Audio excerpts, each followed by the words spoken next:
Sorkuntza lana edo zeilakoa izan leike, eta horren erakusle edo adibide daukagu Amurrio eta Aiaratik sortutako leike proiektua. Zer da?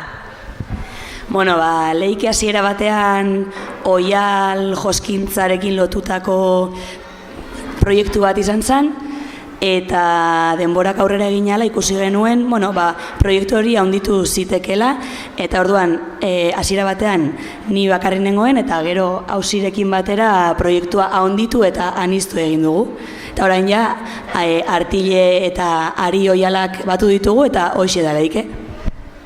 Nolatan erabaki zenuten proiektua handitzea, erraza izan zen, ezen erraza izan, neska gazteak zarete zuek, uste duzuen neska gazteak zaretzeko edo elkartzeko ohitura gerota handiagoa izaten ari dela edo behar hori badagoela? Garazi ez zen garai batean bere kabuz kontua sortu zuen, leike kontua, eta marka eta berak egin zuen dana. Eta ni hasi nintzen apur bat nire kabuz nire lanak igotzen, baina gauza solteak egiten nituenak etxean eta holan, eta Garazik ikusi zituen eta esan zidan, nahi baduzu egin dezakegu zeozer gubiok elkarrekin, eta elkarlanean arituko gara biok, natual izango ditugu lanak apur bat presioa bebai baretzeko, eta azkenean erabaki genuen elkarrekin egitea dana. Horretaz gain, amak ere laguntzen du proiektu hontan, lanak sortzen. Eta nik argi neukan emakumeen proiektu bat izango zela, are gehiago leike ere, edo leike ikus daiteke olako marka txiki bat gainean, bai nire amonak eta bai nire amamak erabiltzen zuten hitza esan bi euskalki ezberdinetan, eta matriarkatu horren oinarrian sortu zen, orduan, argi neukan emakumeak saretzeko edo erabil zitekela marka hau, eta horrela ari gara behintzat orain arte. Marka horrek beraz itzi duzuen proiektuan, marka hori ere bai, kasu honetan belaunaldi ezberdinetako emakumei egindako omenaldi edo aitortza bat ere bada izena behintzat, ez da Garazi? Bai, hori da. Nik hasiera batean olako izenak eta sei harri pentsatzen azte zarenean, nik behintzat nire oinarritara egin nuen eta nondik datorkidan horrelako sorkuntza hori ere zehatu nuen, eta beti amaren eta amamamonaren ideia etorri zitzaidan burura, da nola naturarekin ere lotuta dagoen sorkuntza hori, berezkoa daukagulako, eta hortik sortu zen pixka bat marka. Oialak eta Artileak dituzue osagai, batez ere, zer egiten duzue lehen gai edo produktu horiekin? Artilearekin batez be, hasi gara bufandak eta olako bufanda itxiak egiten, baina badaukagu asmoa gauza berriak egiteko, etxeko apaingarriak bebai sortu nahi ditugu, umeentzako jostailuak edo mantak edo lakoak bebai. Apur bat hasiera gaudenez, apurka hasiko gara gauza berriak diseinatzen, baina batez be orain jantziak dauzkagu, bufandak eta bufanda itxiak. Hori Artileari dagokionez.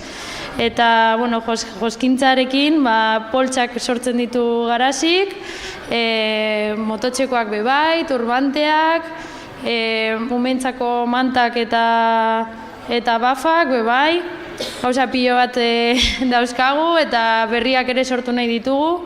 Beraz, espero dugu eskaintza zabal bat eman alizatea, eta bebai orain ari gara apur bat ikusten zertan sentitzen garen erosoago, edo ze produktua gustatzen zaizkigun gehiago, edo betetzen gaituzten. Eta poliki bebai hasiko gara gure lekutxoa topatzen eta apur bat ikusten. Hainbeste gauza egiteko denbora ere asko behar izaten da, zein da sortzaile zareten heinean gauzarik zailena? Gaur egun, ez ez dakit modan edo jarri den sortzaile izateko zen hori, ez dakit igual pandemiak ere pixka bat areagotu duen norberaren sorkuntza hori etxean pasa ditugun hainbeste egun ordu horiengatik, baina eta horrek eragin du produktu asko ikustea gaur egun toki guztitan. Orduan nik uste dut zailena dela diseinuak eta zer egin nahi duzun erabakitzea eta gero hoiek egikaritzeko modua topatzea. Baina, bueno, azken finean lagungarri pila bat ere badaude, hainbeste eredu aurkitu ditzakezu horiek ere zuretzat lagungarri direla ezerezetik ez duzulako hasi behar.